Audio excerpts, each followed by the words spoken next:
Hey guys, Rory here.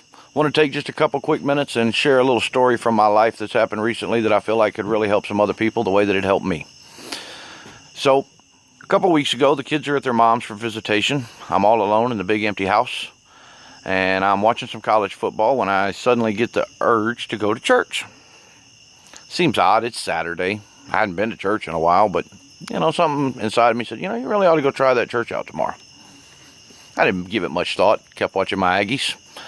A little later that evening, ate some dinner, watching another football game. That urge to go to church hits me.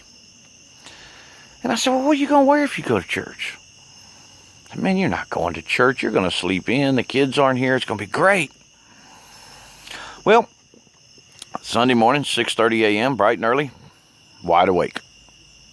I tried to go back to sleep. I did. I rolled over, curled up real nice with the covers and a pillow. It just wasn't happening. So, something told me get up and go to church.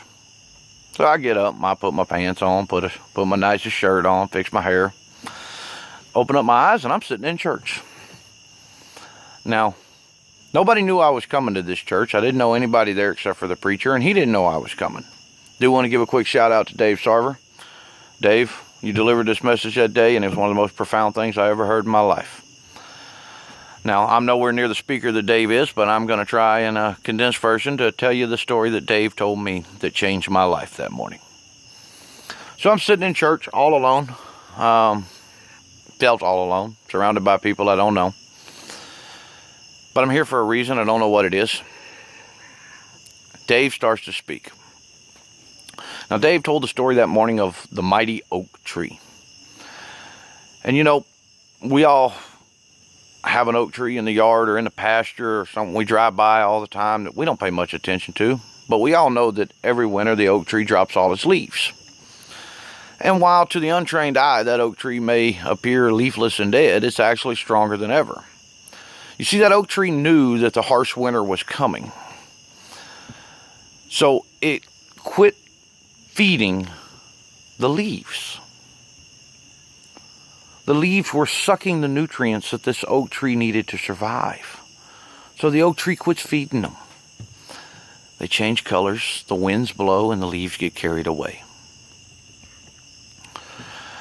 I'm starting to pick up on where Dave's going with this now, and the tears are kind of starting to pile up in there, but they hadn't broke loose yet. And Dave continues, and he says, that oak tree, it quit feeding the weakest part, and it fed its core. And it's prepared to survive the winter. And more importantly, it's prepared for the new life of spring.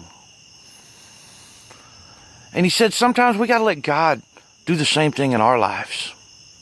Don't be scared to let God shake the worldly leaves off. Get you back down to your core. And by this time, the waterworks are really pouring because I know God brought me to this church to hear this message. Everybody that knows me knows that I certainly have lost my share of leaves in the last year.